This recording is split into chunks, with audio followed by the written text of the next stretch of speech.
Hi friends, నేను మీ శృతిని. ఇవాళ చికెన్ పకోడీ ఎలా చేసుకోవాలో చూద్దాం. ఫస్ట్ నీట్గా క్లీన్ చేసుకున్న చికెన్ తీసుకొని దాంట్లో తగినంత కారం, తగినంత సాల్ట్, తగినంత పసుపు, చికెన్ మసాలా, గరం మసాలా, అలాగే మీకు ఇంట్లో మసాలాస్ ఉంటాయి కదా, వేరేనా వేసుకోండి.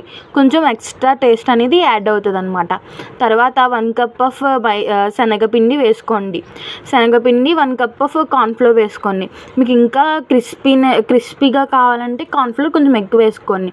ఎక్కువ వేసుకున్నాక బాగా కలపండి. ముక్కకి బాగా మసాలా బాగా ఉండేలాగా కలిపిన తర్వాత ఒక ఎగ్, అలాగే 1 స్పూన్ ఆఫ్ పెరుగు, చిన్న నిమ్మబద్ద పిండి బాగా కలపండి. కలిపిన దాంట్లో కరివేపాకు, కొత్తిమీర చిన్న ముక్కలు వేసి బాగా కలపండి. కలిపిన దాన్ని మ్యారినేట్ చేయండి. ఒక 2 అవర్స్ అన్నా 1 అవర్ అన్నా మీకు ఎంత మ్యారినేట్ చేస్తే అంత మసాలా అనేది పీస్కి బాగా పడుతుంది అన్నమాట. పట్టిన తర్వాత స్టవ్ ఆన్ చేసి దాని మీద మూకుడు పెట్టండి. మూకుడు బాగా హీట్ ఎక్కిన తర్వాత ఆయిల్ వేయండి. ఆయిల్ వేసిన తర్వాత కొంచెం హై ఫ్లేమ్లో పెట్టి బాగా కాగనివ్వండి. ఆయిల్ని బాగా కాగిన తర్వాత మళ్ళీ చికెన్ తీసుకున్న దాన్ని బాగా కలపండి.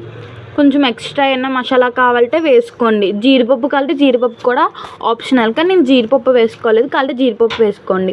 ఆయిల్ బాగా హీట్ ఎక్కిన తర్వాత చికెన్ పకోడీ అనేది దాంట్లో పీస్గా వేసుకోండి. ముందు హీట్ ఎక్కిందో లేదో చిన్న పీస్ వేసి చూడండి.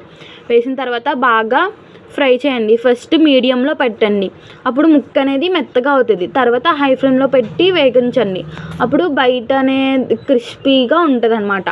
బాగా ఆయిల్ అది మొత్తం పీస్ నుంచి ఆయిల్ సపరేట్ లాగా చూడండి. చూసిన తర్వాత ప్లేట్లో వేసుకొని పైన కొంచెం నిమ్మకాయ, ఉల్లిపాయ వేసుకొని తింటే టేస్ట్ మాత్రం చాలా బాగుందండి. మీరు కూడా ఇంట్లో ట్రై చేయండి. మీకు ఈ రెసిపీ ఎలా వచ్చింది, మీరు ట్రై చేసిన తర్వాత కామెంట్లో చెప్పండి ఈ రెసిపీ ఎలా వచ్చిందో అని. Please subscribe my channel. ఇలాంటి ఇంకా కుకింగ్ వీడియోస్ కావాలంటే కామెంట్ చేయండి, అందరికీ షేర్ చేయండి ప్లీజ్. నేను కొత్తగా ఛానల్ ఓపెన్ చేశాను. Bye friends, please subscribe my channel.